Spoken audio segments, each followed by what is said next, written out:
Bloque 2. Secuencia 1. Sesión 16. ¿Se aprende la sexualidad? Propósito. Identificarán las características físicas, emocionales y sociales que nos determinan como hombres y mujeres. Hola Jennifer, Hola Marcos. ¿cómo estás? Bien, ¿y tú? Bien, gracias. Oye, ¿escuchaste Juntos por el Camino? Sí, me gustó mucho, sobre todo la sección de canciones. A mí también. ¿Escuchaste el corrido del caballo blanco? Sí, pero me gustó más la historia de amor. ¿Cómo crees? El corrido del caballo blanco fue lo mejor. Bueno, pues es cuestión de gustos. ¿A poco no te gustan los caballos? ¿Y a poco a ti no te gustan las historias de amor? No, esas cosas son para mujeres. ¿Verdad, Liliana? ¿Qué cosa? Las canciones de amor. A mí no me gustan, se me hacen muy cursis. Ah, pues entonces te han de gustar las de caballos. No, tampoco. A mí me gusta la música electrónica. ¿Ya ves? Eso no tiene nada que ver con que seas hombre o mujer. ¿De qué hablan? Es que Marcos dice que las canciones de amor son para mujeres. ¿A poco no, Carla? Pues hay unas que están muy bonitas. Pues ahora no entiendo. Entonces, ¿cuáles son las canciones para mujeres? No hay canciones solamente para hombres o para mujeres. Y antes de seguir, quiero comentar con ustedes que en 1995, en la ciudad de Beijing, se celebró la cuarta Conferencia Mundial sobre la Mujer. En ella se adoptó el concepto de género, declarando que el género se refiere a los papeles sociales construidos para la mujer y para el hombre, asentados en base a su sexo, y dependen de un particular contexto socioeconómico, político y cultural. Además, están afectados por otros factores, como son la edad, la clase, la raza y la etnia. Así que el gusto por determinado tipo de canciones no tiene que ver directamente con el género de las personas. Pero ¿qué les parece si reflexionamos antes sobre las características físicas, emocionales y sociales que nos determinan como hombres y mujeres? Bueno, nuestro sexo se determina por nuestros cromosomas. ¿Recuerdan que vimos en ciencias del año pasado? Los hombres tienen cromosomas XY y las mujeres tenemos cromosomas XX. Eso de entrada nos hace diferentes.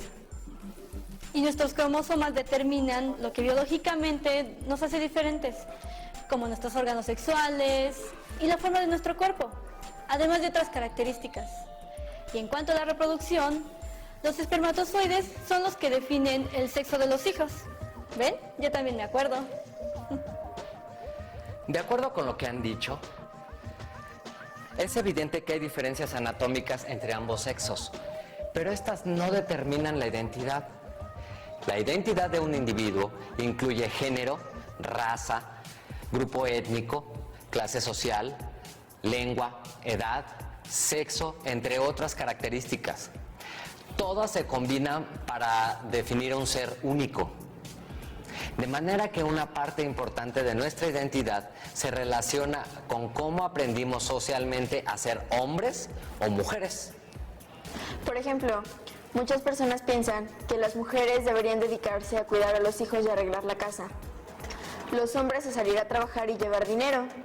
Que las mujeres deben ser dulces y obedientes. Y los hombres fuertes y no demostrar sentimientos. Bueno, ahora algunas cosas han cambiado.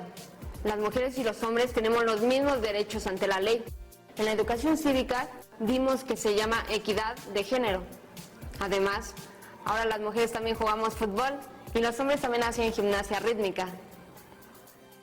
Y también ahora mujeres y hombres tenemos la libertad de elegir la profesión que queramos. Hay hasta presidentas. Claro, yo quiero ser científica y el hecho de ser mujer no me lo impide. En eso tienes razón. En toda la sociedad hay unas expectativas diferentes para mujeres y para hombres. Y estas expectativas son incluso anteriores al nacimiento. Tanto la familia como el entorno social transmite a las y los recién nacidos una serie de condicionantes de género. Claro, durante el embarazo, las mamás y los papás comienzan a preguntarse si su bebé va a ser niño o niña.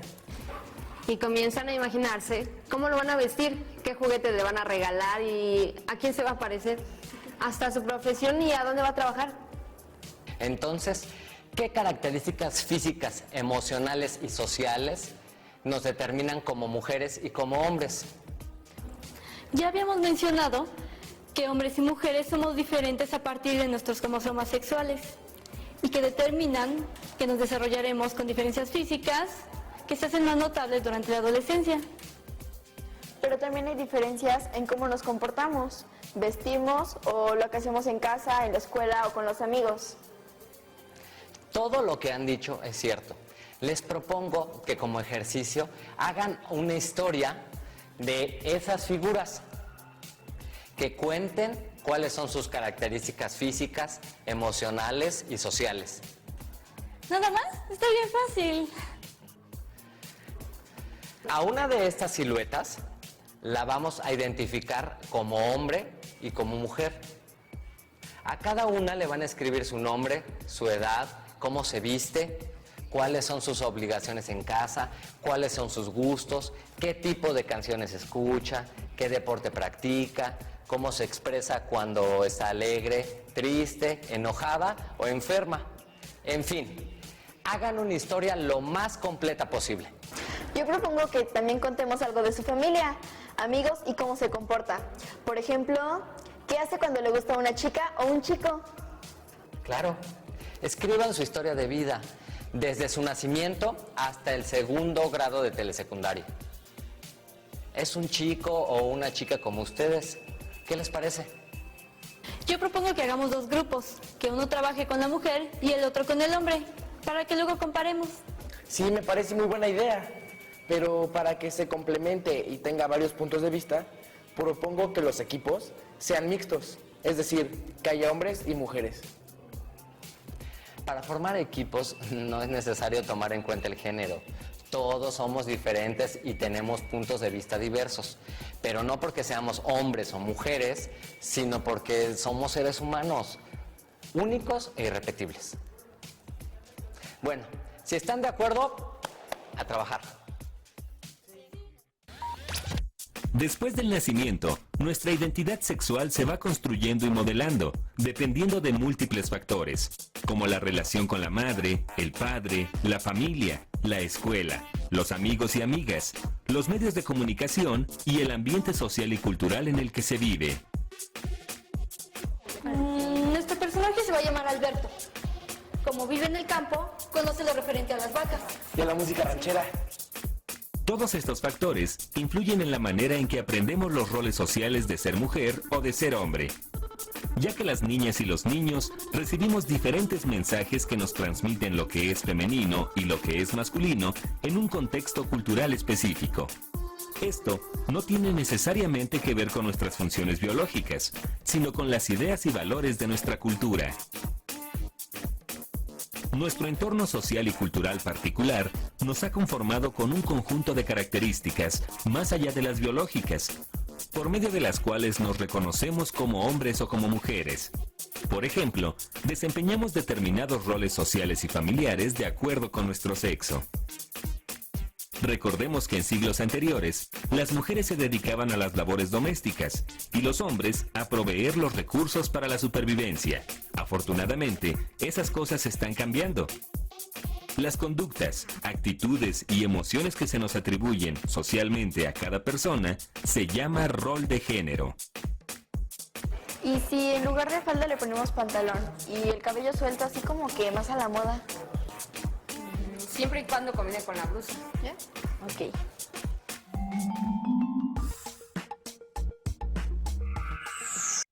Bueno, pues escuchemos con atención la historia que escribió el primer equipo.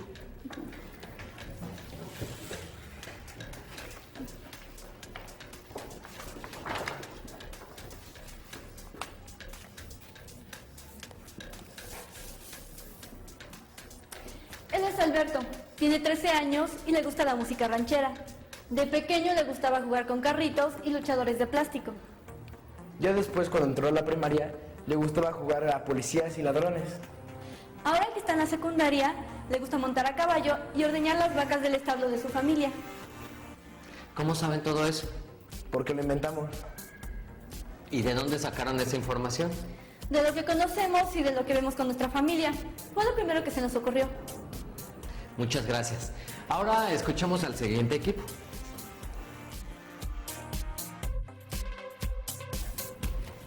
A ver, ¿qué historia nos van a contar? Ella es Juventina, también tiene 13 años y le gustan las canciones de amor y las películas románticas. De niña jugaba con muñecas y se disfrazaba de princesa.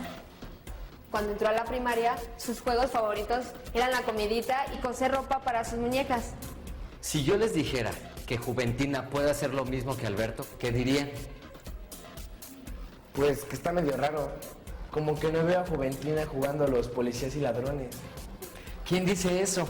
¿Quién pone límites? Es que así se acostumbra. Bueno, yo sí jugaba policías y ladrones con mis amigos de la cuadra. ¿Te acuerdas, Diana? ¿Y cómo creen que se siente Juventina con todo lo que ustedes decidieron que tendría? ¿Qué creen que diría?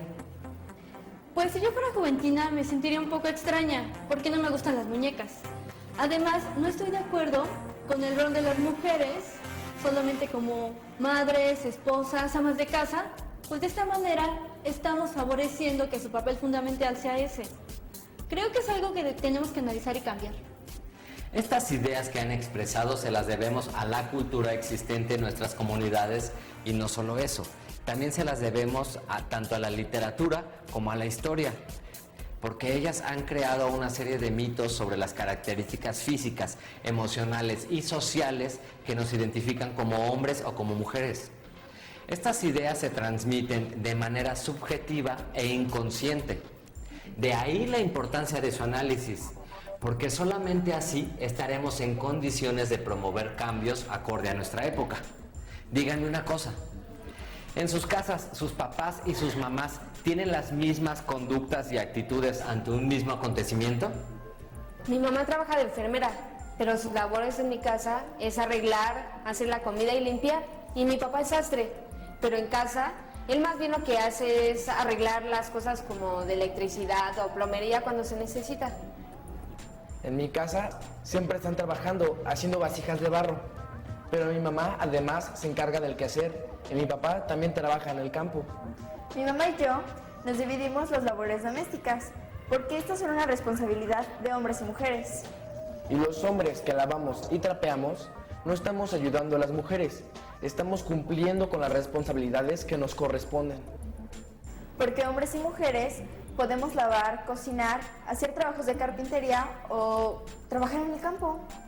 Mi mamá también es la que hace el quehacer en la casa, pero mi papá ayuda a reparar lo que se descompone. Yo le ayudo y él me enseña. Fíjense cómo toda esa información nos está ayudando a entender el concepto de género. El género está determinado por los aspectos psicológicos, sociales y culturales de la feminidad y la masculinidad. Bueno, eso fue lo que leí. Tienes toda la razón, Jennifer. El género es uno de los componentes más complejos de la personalidad. El género tiene que ver con las actividades que llevamos a cabo y las responsabilidades que tenemos de acuerdo con nuestro sexo. Pero esto puede ser diferente en distintas sociedades y culturas. Por ejemplo, las mujeres en Tehuantepec toman decisiones importantes en sus familias. Entonces, ¿qué podemos decir en cuanto a las características de hombres y mujeres? Que existen similitudes y diferencias entre hombres y mujeres. Yo diría que las mujeres podemos hacer muchas de las cosas que hacen los hombres y ellos pueden hacer lo de las mujeres, como cocinar o coser. Algunas diferencias entre hombres y mujeres son biológicas y el resto son comportamientos sociales que se aprenden. Sí, se aprenden porque están definidos por la comunidad en la que hemos nacido y nos hemos desarrollado. Otra cosa interesante es que esos factores pueden coincidir con otra comunidad, región o país, pero a veces no es así, porque yo tengo unos primos que viven en Houston y ven las cosas de manera muy diferente. Muy bien. Con esto damos por concluida la sesión de hoy. Muchas gracias, chicos. Nos vemos mañana. Gracias, profesor. Mañana.